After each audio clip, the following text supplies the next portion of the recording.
OllantyTomb, probably one of the most visually perplexing sites within Peru, claimed to be that of the Incas and at an altitude of 2,792 meters above sea level. Once one takes a good look at this place, it becomes near impossible to believe that the Incan civilization, with their access to such limited technologies, could have created such a place.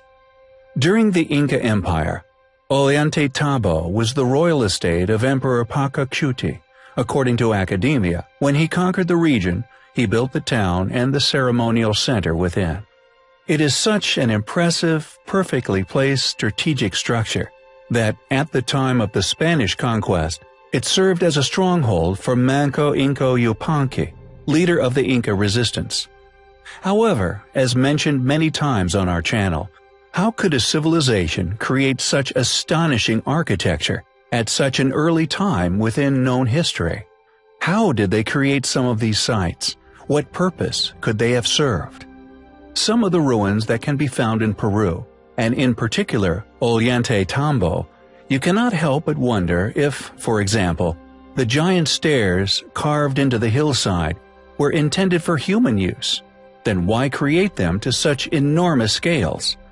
According to the history books, around the mid-15th century, the Incan Emperor Pachacuti conquered OllantyTomb, including the surrounding region. All were incorporated into his personal estate.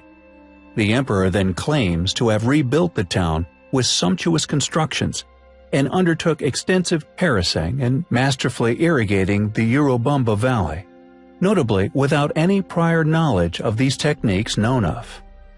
Were these giant ledge steps once used by giants? Or possibly had a use similar to the ancient site known as Moray? Moray also claimed to be Incan. This mind-boggling site had an astonishing purpose. It seems the builders of this enormous structure were masters of horticulture. They had somehow figured out that by creating these raised ledges at particular angles to the seasonal winds and sun, using this to slowly acclimatize plants previously not suitable to that climate over many generations. Perhaps this is what OllantyTomb was used for. Moray is little shared by academia. Indeed, its existence and one's function is difficult to explain with modern paradigms. And although not giants, we feel the site's once use was no less impressive. One of our personal favorite ancient sites is the ancient fortress of Sacsayhuaman. We believe this site was built an unimaginably long time ago, yet it would still be a daunting proposition for any invading party. One of the most impressive features of the site, and the reason why it is ranked as one of our favorites, is the inexplicably baffling stonework that makes up the fortress's maze of outer walls. Created without the use of mortar and encompassing some of the most astonishing ancient stonework we feel to be found anywhere on Earth. Although many other sites within Peru undoubtedly contain incredibly precise stonework, Sacsayhuaman is the jewel in the crown when it comes to the evidence for a lost advanced civilization.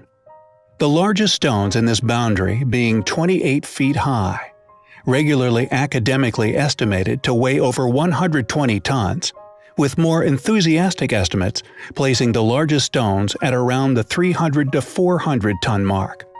Located on the outskirts of the ancient Inca capital of Cusco, it rests on an enormous artificially leveled plateau.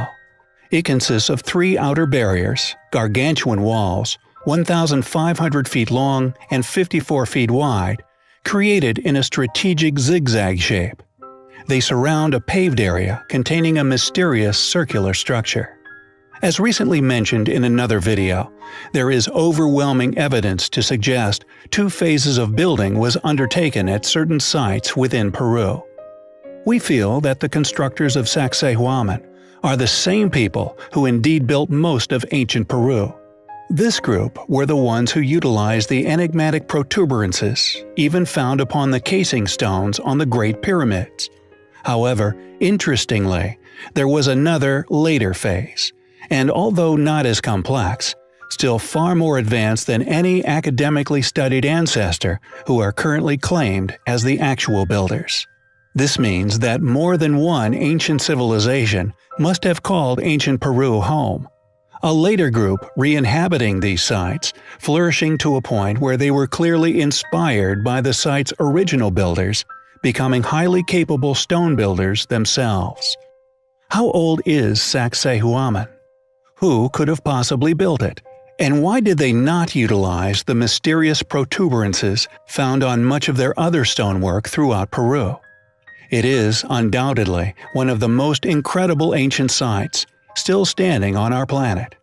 And thanks to the incredible capabilities of its builders, it will remain standing for many more years to come. It is a site filled with inexplicable features, which we find incredibly compelling. Sacsayhuaman, meaning Royal Eagle, is a fortress temple complex which lies at the northern edge of the once great Incan capital of Peru, still known today as Cusco. Apparently constructed during the reign of Pachacuti between 1438 and 1471 AD. According to academia, its massive, well-built walls remain a testimony not only to Incan power, but also to their skills of architecture and their approach of blending their monumental structures harmoniously with the natural landscape. The Sacsayhuaman site was so well built, in fact, it is still used today for reenactments of Inca-inspired ceremonies. With some of the biggest blocks to be found within ancient ruins anywhere on Earth, it's important to remember just how these ancient civilizations managed to move these stones, having never actually thought to record such techniques within engravings or writings of any kind, remains a mystery. Blocks many tons in weight placed together with such precision, no mortar was ever used, yet the site remains intact, like a giant's dry stone wall. Enormous random-shaped stones were apparently effortlessly stacked neatly together, or one on top of another, forming the amazing walls we see today. Who built Sacsayhuaman? Was it really the Incas? If so, how did they manage it? Like all other ancient sites upon Earth, archaeological finds are one of the main driving factors behind dating such relics. These investigations will often look for specific artifact types. These objects, known to have places within studied history, are often used to establish a date given. This by no way means that the date is accurate, or indeed the artifacts from a far different type of culture from a very different time in history are not missed, or more often than not, ignored. The giant blocks interlocked and sloped to maximize their resistance to earthquake damage, a construction feature somehow understood over 500 years ago. Time has proved its efficiency. Earthquakes have done remarkably little damage to the structures in Peru over the years, many still in their apparently abandoned state, and the Sacsayhuaman is no exception. Did the Incas really build Sacsayhuaman, Machu Picchu, etc.? Or, like we have postulated regarding the Great Sphinx and the Giza Plateau, was the Incan Empire a mere re-inhabitation of an extraordinarily well-built ancient ruin, left by a far more advanced, yet far more ancient civilization? Perhaps one day, Peru will reveal its ancient secrets.